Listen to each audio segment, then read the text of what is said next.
the crew, Oklahoma's Cody Webster.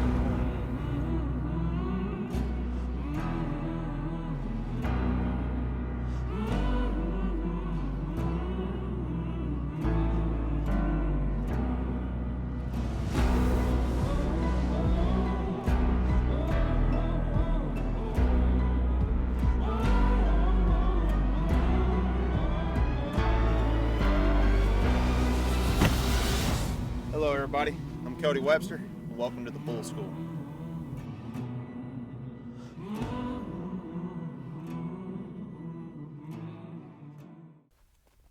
Hey guys, in this episode we're going to be covering the basics of a hang-up.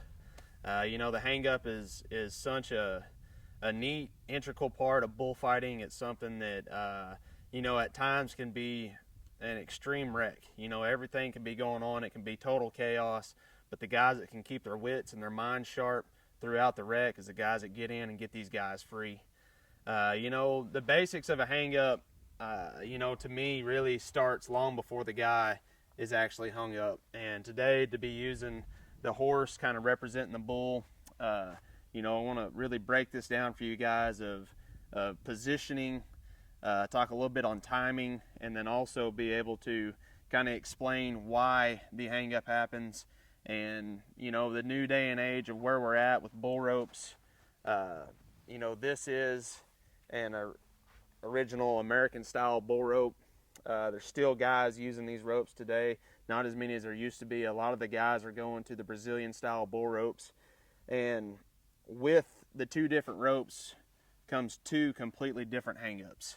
This is just an American style bull rope, covering the basics of it. If you're right-handed, your hand's going to go in. The rider's hand will be up against this block. It'll then pull from the right side. The bull rider's going to lay his wrap across his hand, come back behind his hand, and then back through his fingers. Different bull riders through different stages will take two different wraps. This is just the basic cracking your finger over your thumb and sliding up and being ready for the nod. Your second wrap that a lot of guys will take, and especially as time goes on through a bull rider's career, their hands or their wrists will get bad, and their grip, they kind of start losing their grip. So you'll see them guys take that wrap just like they do a basic, and then they're going to run it through that pinky. You hear a lot of guys say it's the suicide wrap, or it's the, it's a worse hang up when a guy hangs up with a pinky.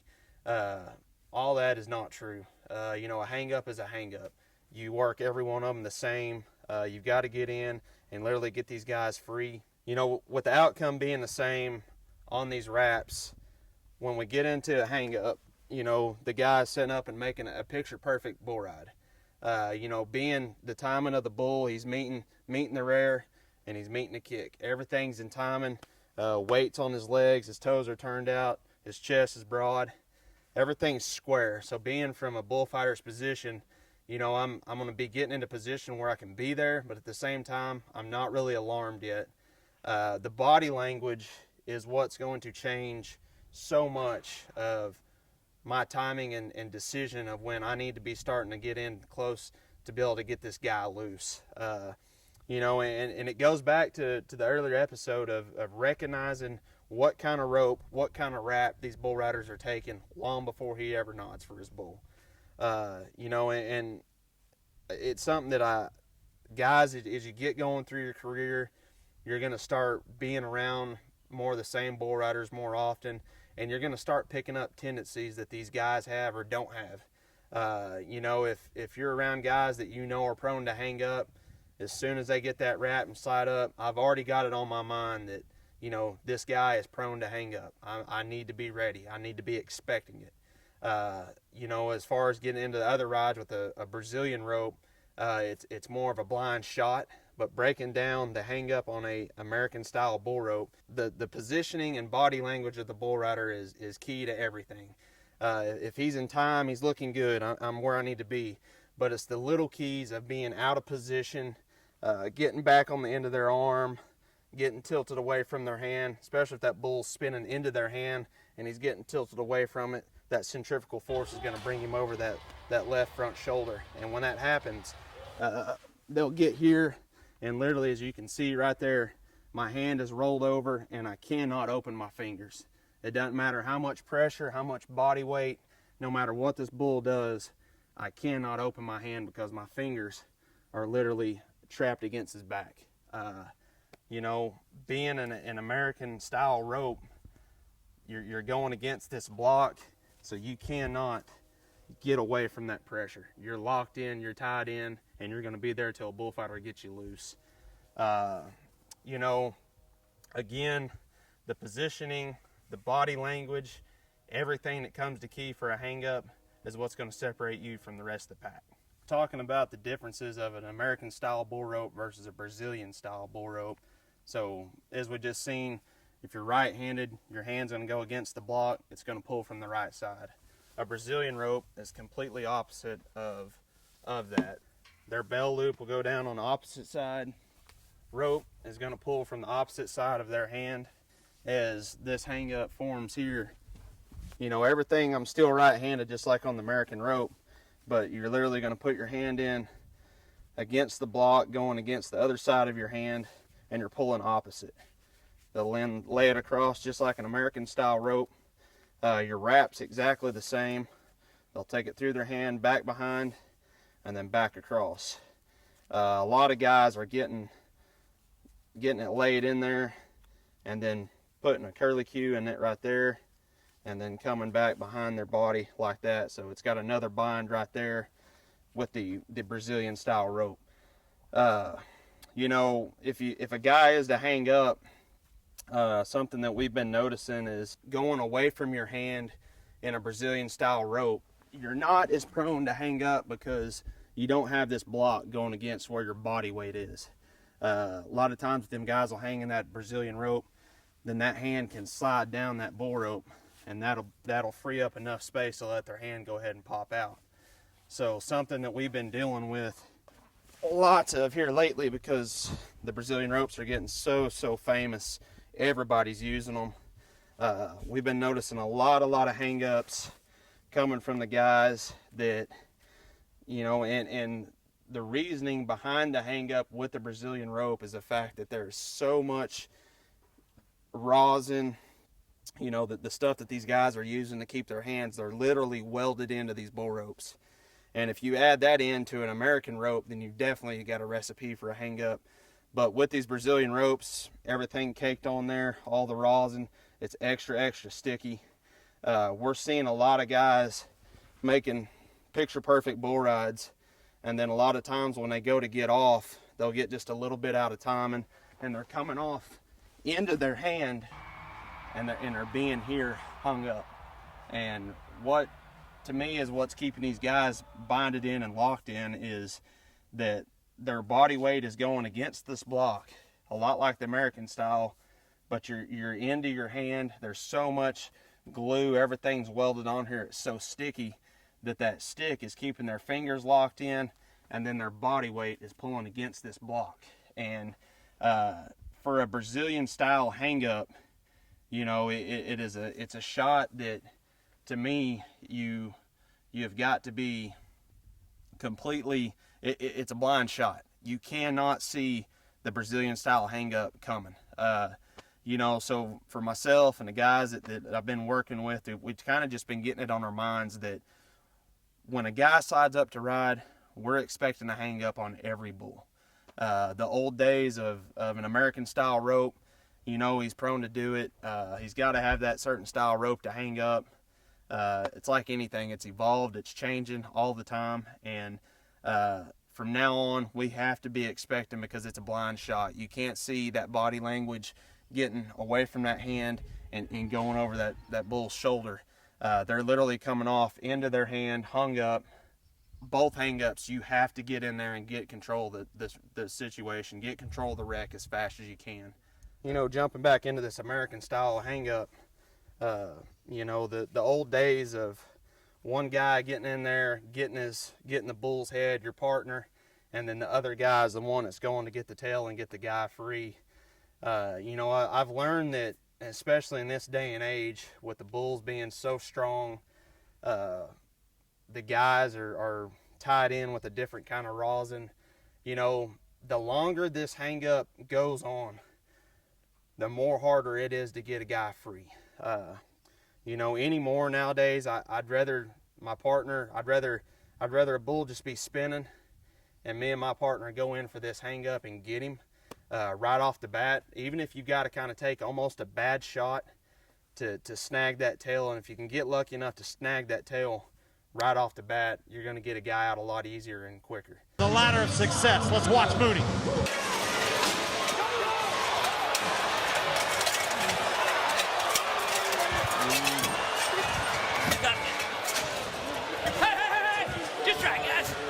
You use the word miracle. That guy right there is a world-class superstar. Look at that.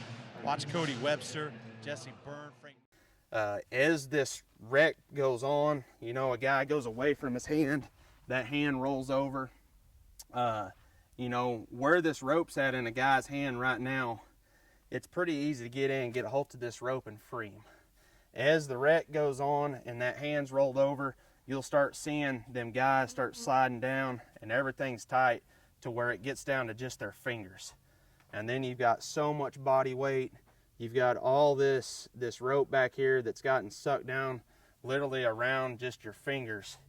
And when you get into that kind of bind right there, it's almost like having to get a cutting torch and get a guy out, because the pressure's gotten so tight, everything's wrapped around, it's binded in there. Before that, earlier on in the wreck, it's literally just his back against your hand, and you're just popping open them fingers and you're getting a guy loose. The way he wants to.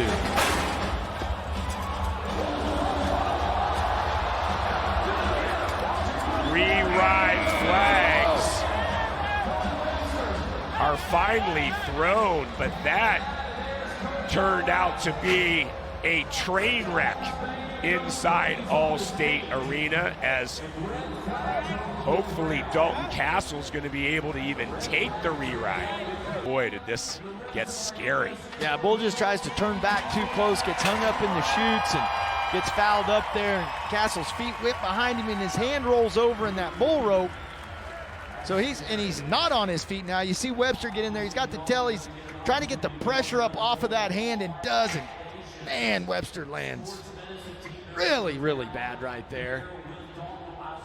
For me, guys, if you can get in quicker and take that shot and get a hold of that tail right off the bat, you're going to have better luck at getting a guy out and getting him out more safely.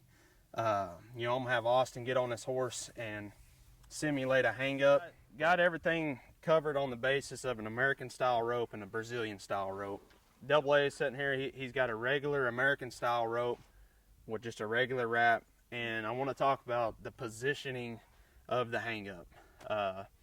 You know, there's so many guys that teach this way or that way, but what I've learned that's been the most effective is when a guy comes off away from his hand, he's rolling over that outside shoulder, and as we can see right here, guys, this hand is rolled over, his fingers is underneath right here against this bull's back. He cannot open his hand. And this tail is flipping down. It's over here. You never know where it's going to end up. A lot of times these guys will grab their rope with their opposite hand and kind of be fighting you for it. But, you know, positioning wise on a hang up, coming into the wreck can vary from different angles and different shots. But the home base is what I want to call on this spot right here.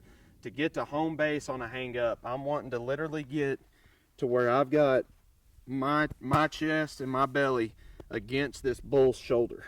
You know, a bull's shoulder is a lot like this horse's shoulder. It's going to roll back right here, and being in that position, I want to get up against him. It's like anything. If I'm an arm's length away from this guy and I'm trying to reach for this, I've got it. This is a lot of real estate when you're in a wreck. You know, he can get me with the back foot.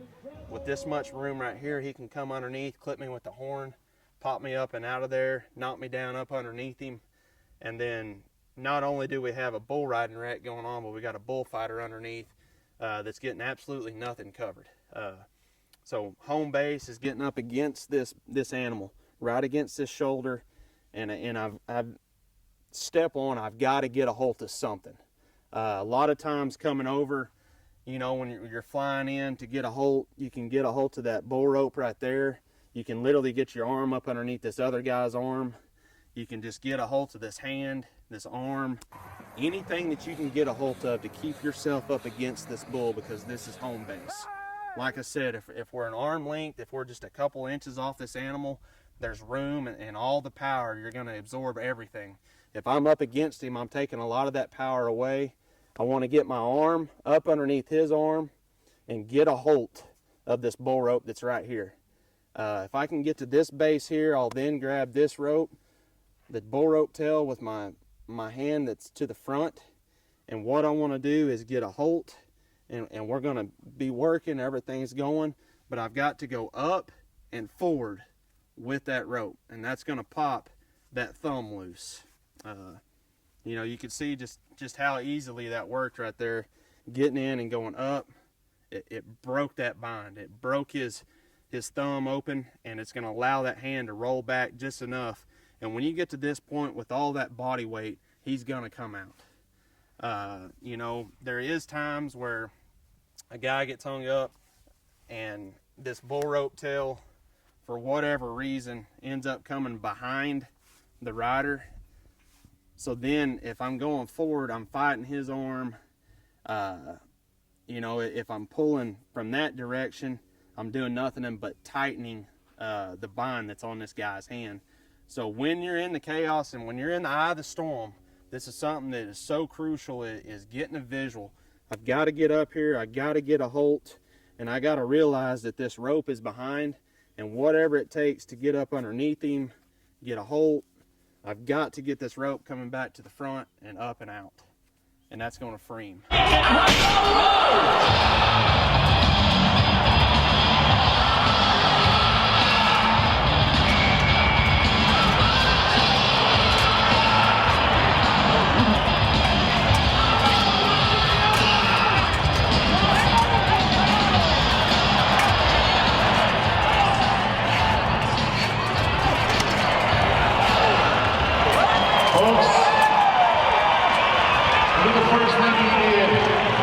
Lots of times that if you can hit those hang-ups right off the bat, that tail will still kind of be floating or flopping.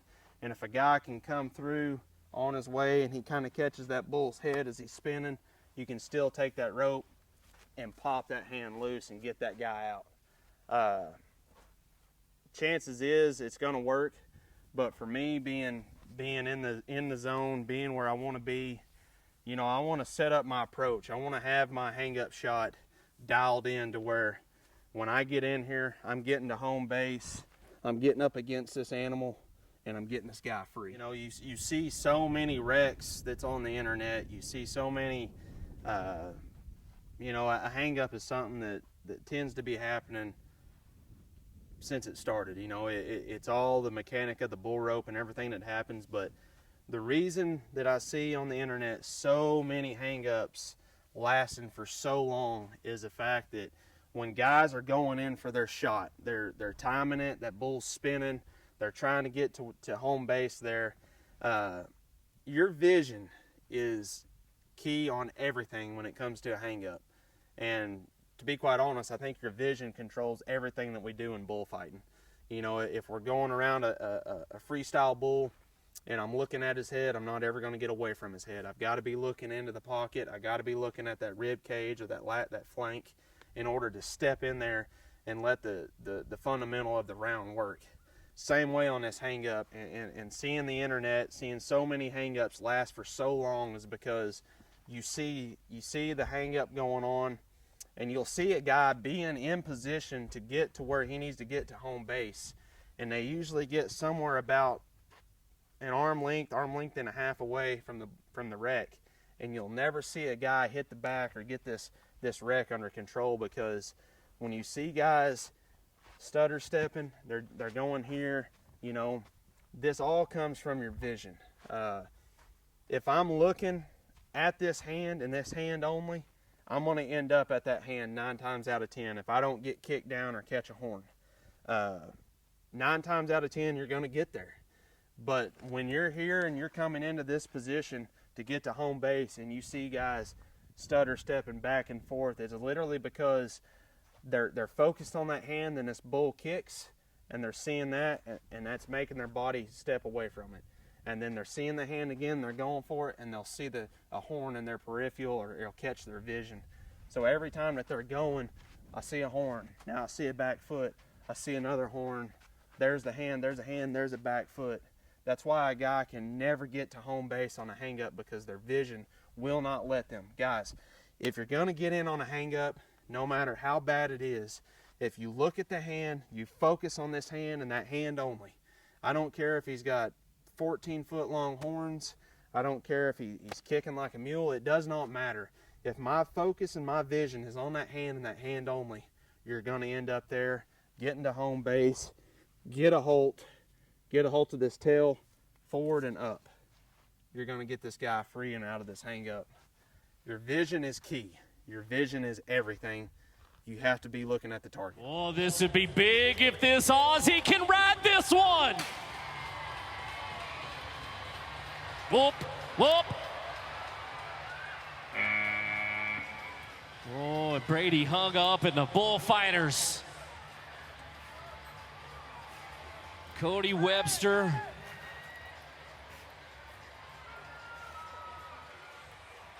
Grabbing the tail of that rope, and man, Brady. There you go. Now shook loose. Billings, Montana, how about it for your U.S. Border Patrol safety team?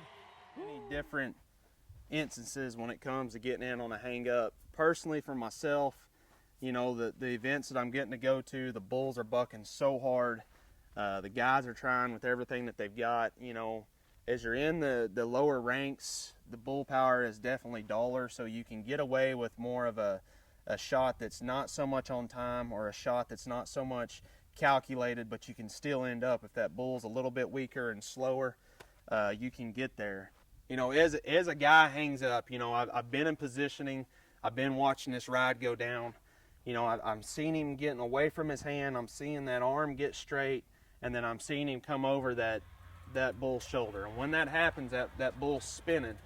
And I've got to come into position here. Like, I want to be close enough almost that I can touch this bull. At times I'll time it to be able to touch that bull's head, and then I'll take about a half a step out from touching that bull's head. That's going to go ahead and let this wreck develop. As that bull's head's come by, I've took that half step out. I'm literally looking for this hip on this bull.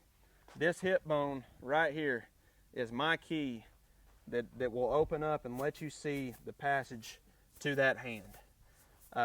You know, and it's just timing. It's seeing that hip come by. As soon as that hip comes by, this shoulder's coming, and that's my firing point.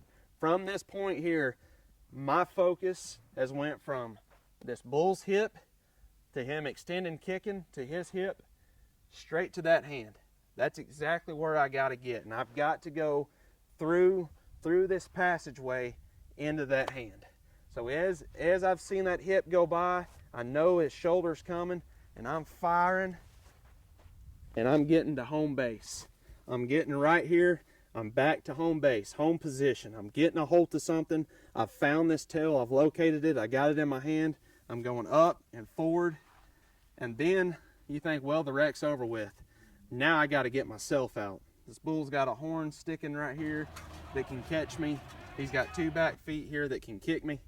I've literally have got to get from this position, getting this guy free, to rolling out, and I want to get low, because 9 times out of 10 this head's coming up as he's spinning, or them back feet are firing.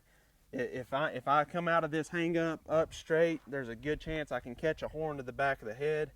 If he cuts out of there and goes the other way, he can kick me. So I want to make it a habit of freeing this guy and coming out low. For me, you'll see in a lot of my film, getting a guy free, I'll roll out, and I like to just get really, really low, and I'll hang on to that tail. A lot of guys think it's showboating, it's trying to look cool, but to me, you know, I've worked hang-ups, and then guys just think that the wreck's over, and then that bull comes back around and hooks somebody. This is just a sense of getting this bull rope free.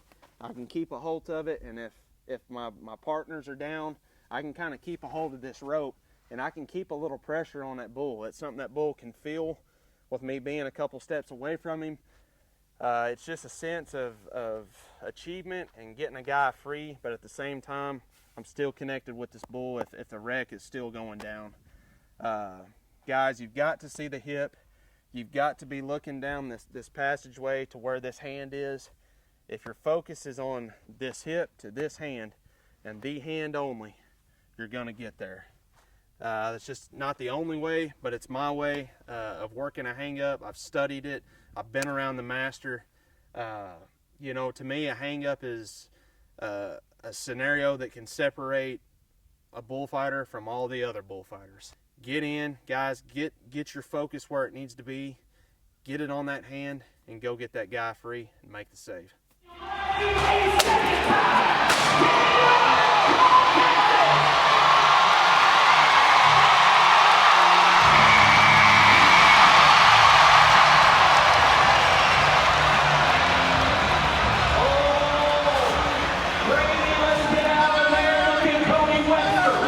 The bullfighters doing everything they can. And in true Brady Randolph fashion,